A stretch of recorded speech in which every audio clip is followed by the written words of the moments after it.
ആനയാണ് മിനിഞ്ഞാന്ന് ഓടിച്ചത്. ഞാൻ 3 മണിക്ക് ഞാനും എൻ്റെ അയലോക്കാരനോട് കൂടി ഇതിലൂടെ ഓടിച്ചത്.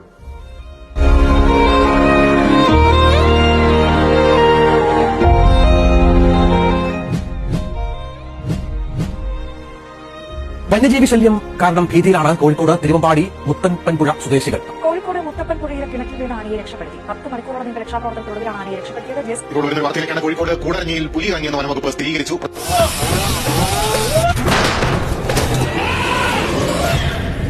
കോഴിക്കോട്ടെ വാർത്തയിലേക്കാണ്. മുത്താനമങ്ങാടിയിൽ ഇറങ്ങിയ കാട്ടുപന്നി ബൈക്ക് യാത്രക്കാരനെ കുത്തിത്തെറിപ്പിച്ചു. റോഡിൽ തെറിച്ചുള്ള യാത്രക്കാരൻ നിസ്സാര വ്യക്തികളോടെ രക്ഷപ്പെട്ടു. സിസിടിവി ദൃശ്യങ്ങളാണ് പ്രേക്ഷകർ.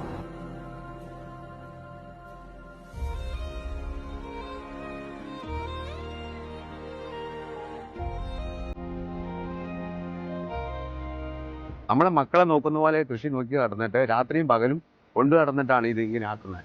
അത് കഴിഞ്ഞ് വിളിച്ചു പറഞ്ഞാൽ അവർക്ക് സമയമില്ലാത്തവരുടെ അടുത്തേക്ക് ഇനി പോകേണ്ട ആവശ്യമില്ല. നമ്മൾ ഇന്നും തുടങ്ങിയ പരിപാടിയല്ല. ഒരു 15-20 കൊല്ലമായിട്ട് വാഴക്കൃഷി തന്നെ ചെയ്യുന്നതാണ്. 2 കൊല്ലമായിട്ട് ഒഴിവാക്കിയത്. ഇന്നലെ വന്ന അവർ പറഞ്ഞു കൃഷി വകുപ്പിന് അപേക്ഷ കൊടുക്കും. കൃഷി വകുപ്പ് പറയും ആന കളഞ്ഞല്ലേ, വനംവകുപ്പിന് കൊടുക്കാം. പിന്നെ എന്ത് ചെയ്യും?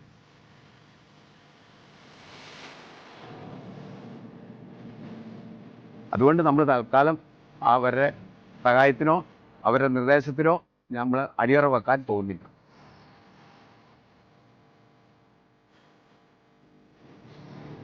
ഇതിനു മുമ്പ് ഫെൻസിങ് ചെയ്തു. ഫെൻസിങ് ഉദ്ഘാടനത്തിന് മുമ്പ് തന്നെ ഫെൻസിങ് നഷ്ടപ്പെട്ടു. അവർ പിന്നെ വനം വകുപ്പ് ഇങ്ങോട്ട് വന്ന് നോക്കിയിട്ടേ ഇല്ല.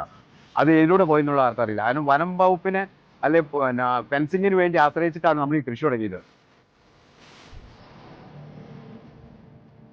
ഇത് ആന നമ്മുടെ കൃഷി സ്ഥലത്തേക്കോ അല്ലെങ്കിൽ മൃഗങ്ങളോ കുരങ്ങോ മലയണ്ണാനോ മരപ്പെട്ടിയോ ഇത് ഇറങ്ങാണ്ടിരിക്കുകയാണെങ്കിൽ നമ്മൾ കൃഷി ചെയ്യാൻ ബാധിച്ചാൽ കൃഷി ചെയ്യുകയും ചെയ്യാം.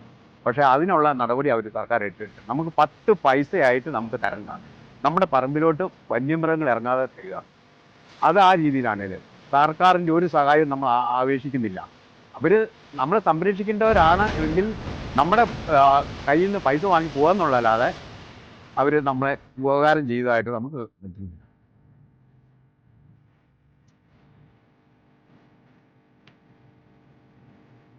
രാത്രിയും പകലും നോക്കിയിട്ടാണ് ഇതിങ്ങനെ ആക്കുന്നത്. അത് ഇങ്ങനെ ആയിപ്പോയി കഴിഞ്ഞാൽ എന്ത് ചെയ്യും?